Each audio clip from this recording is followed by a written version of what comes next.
తరపున గబ్బర్ సింగ్ని ఇచ్చినందుకు thank you so much. So yes, మరి బ్లాక్ బస్టర్ స్పీచ్ని మరొకసారి ఇవ్వడానికి బండ్ల గణేష్ గారు వచ్చేస్తున్నారు.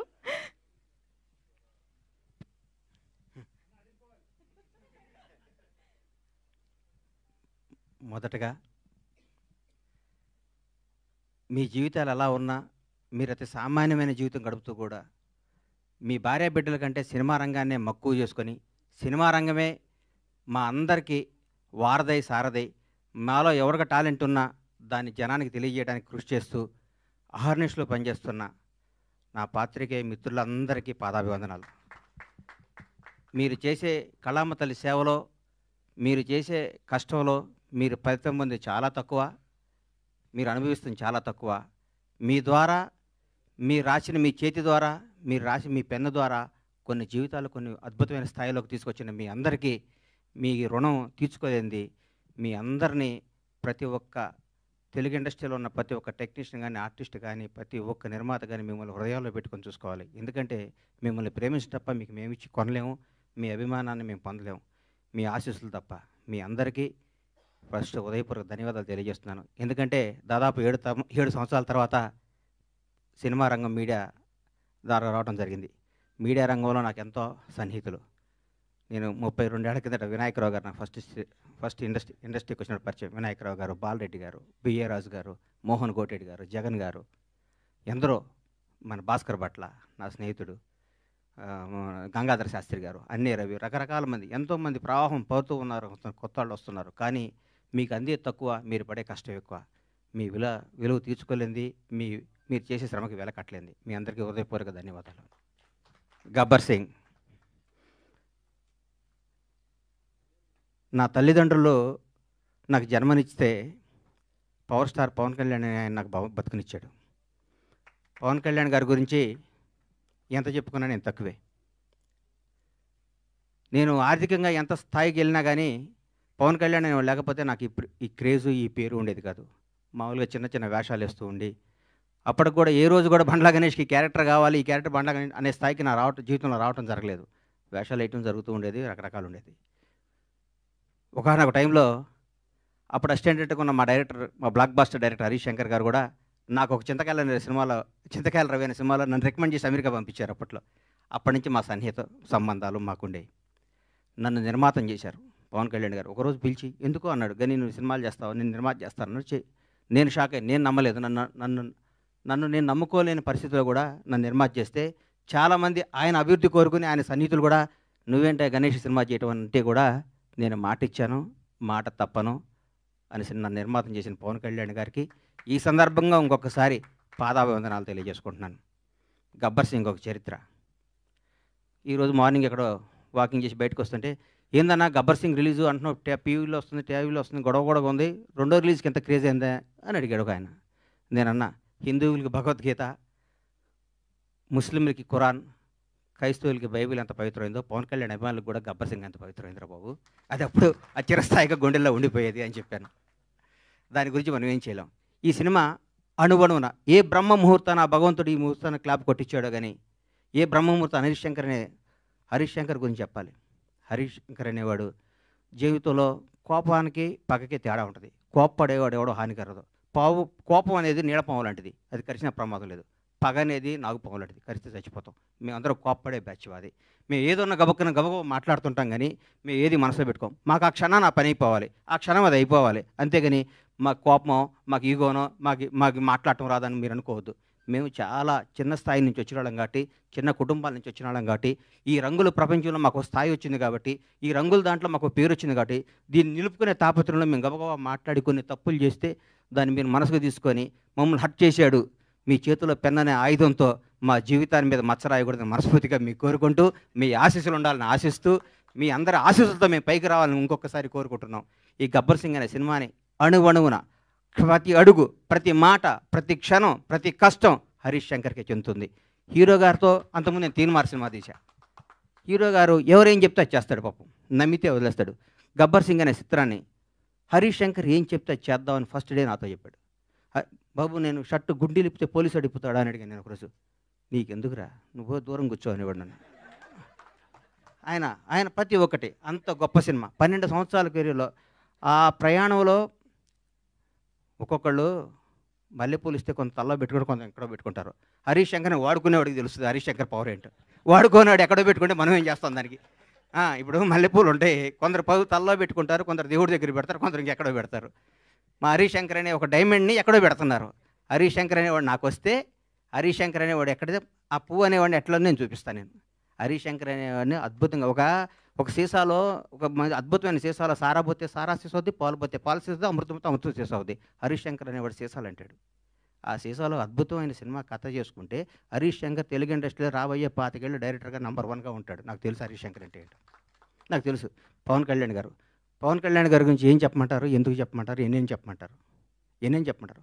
ఒక గొప్ప మానవత్వం గల వ్యక్తి, ఒక నిజాయితీ గల నిబద్ధత గల వ్యక్తి, నీతివంతుడు. తన కోసమే కాదు, తన బిడ్డల కోసమే కాదు, తన బిడ్డల కోసం, తన కుటుంబం కోసం అంటే సంవత్సరానికి ఒక సినిమా చేసుకుంటూ ఎవరిని కలపకుండా 6 నెలలు ఇక్కడ, 6 నెలలు ఫారిన్లో, 6 నెలలు జనానికి కనపడకుండా నెలకు 10 రోజులు షూటింగ్ చేసుకుంటూ సంవత్సరానికి భారతదేశంలో ఏ నటుడు పొందనంత అత్యధిక రెమ్యునేషన్ పొంది కూడా హాయిగా బతకగల కెపాసిటీ ఉన్న పవన్ కళ్యాణ్ ఈరోజు జనం కోసం కుటుంబాన్ని వదిలేసి, పిల్లల్ని వదిలేసి, తన సుఖాలను వదిలేసి, అన్నీ వదిలేసి అహర్నిశలు పోరాడి 10 సంవత్సరాలు, దాదాపు 10 సంవత్సరాల పాటు, 10-12 సంవత్సరాల పాటు ప్రజల కోసం పోరాడి ఈరోజు ఒక స్థాయిలో ఉన్నారు. నేను పూర్తి స్థాయిలో ఉన్నాను నేను చెప్పను, ఎందుకంటే నేను ఆయన ఎక్కడో ఊహించుకున్నాను. అది అవుద్ది, ఆయన రోజు నేను మాట్లాడతా. పవన్ కళ్యాణ్ ఒక నిబద్ధత గల వ్యక్తి, నిజాయితీగా బతికే మనిషి, నీతిగా బతికే మనిషి. నన్ను ఒక ఆయన, అరే హీరో పవన్ కళ్యాణ్ గారు ముఖ్యమంత్రి అయ్యారు కదా, ఒక చిన్న పని చెప్తా అన్నాడు. నేను పైనుంచి కింద చూశాను, నిన్ను నన్ను కొడతాడు నాయన, మన కొందరిని దూరం నుంచి చూడాలి, కొందరు దగ్గరికి వెళ్తాను ట్రై చేయకూడదు, మనకు అనవసరం అవన్నీ, ఆయన ఎప్పుడు పిలిస్తే వెళ్తాను వదిలే అని చెప్పాను. అట్లాంటి పవన్ కళ్యాణ్ గారితో గబ్బర్ సింగ్ లాంటి సినిమా తీయటం, దాన్ని రిలీజ్ చేయాలని 1 year బ్యాక్ నేను, నా మిత్రుడు మర్చిపోయాను. ఈ గబ్బర్ సింగ్ అనే సినిమాని ఎట్లా రిలీజ్ చేయాలంటే దీన్ని హీరో గారిని నాకంటే ఎక్కువ ప్రేమించేవాడు ఎవరున్నారు, ప్రేమించి ఈ సినిమా రిలీజ్ చేయాలి, ప్రేమించి ఈ సినిమా డైరెక్ట్ చేశాడు హరీష్ శంకర్, ప్రేమించి ఈ సినిమా తీశాను నేను, ప్రేమించి అద్భుతంగా మ్యూజిక్ చేశాడు దేవిశ్రీ ప్రసాద్.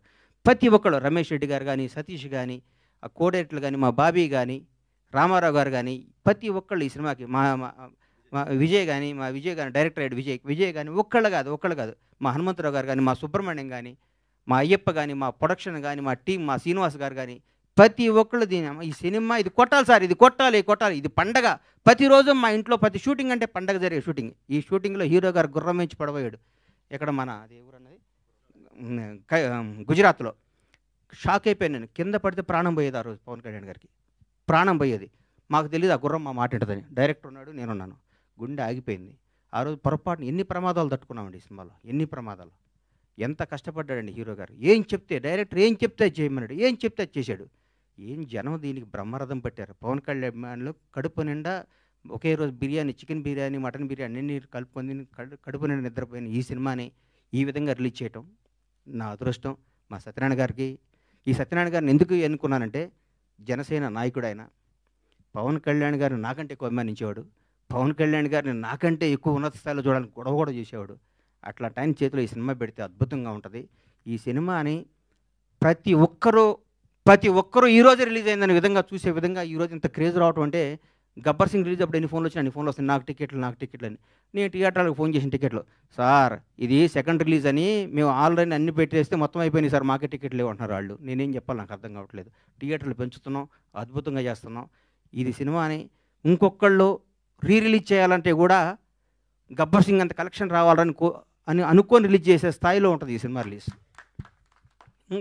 ఏ సినిమా రిలీజ్ గబ్బర్ సింగ్లా కలెక్ట్ చేస్తండి అని ఏ సినిమా అయినా ఈరోజు తెలుగు సినిమా రంగం భారతదేశంలో తెలుగు సినిమా రంగం వైపు చూస్తున్నారు.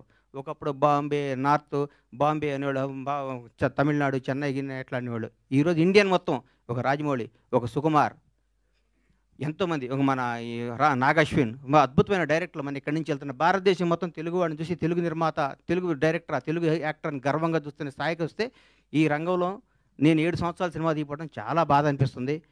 నేను తప్పు చేశాను, నన్ను క్షమించాలి. నేను సినిమాలు తీస్తా, నేను సినిమాల్లోనే పుట్టాను, సినిమాల్లోనే ఉంటాను. సినిమానే నా వ్యాపకం, సినిమానే నా జీవితం, సినిమానే నా ఆశ. బ్లాక్ బాస్టర్ల సినిమాలు తీస్తా, బ్లాక్ బాస్టర్స్.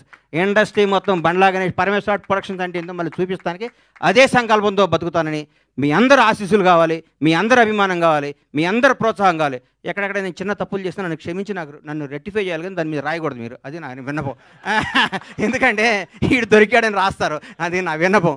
అందుకని థ్యాంక్ యూ.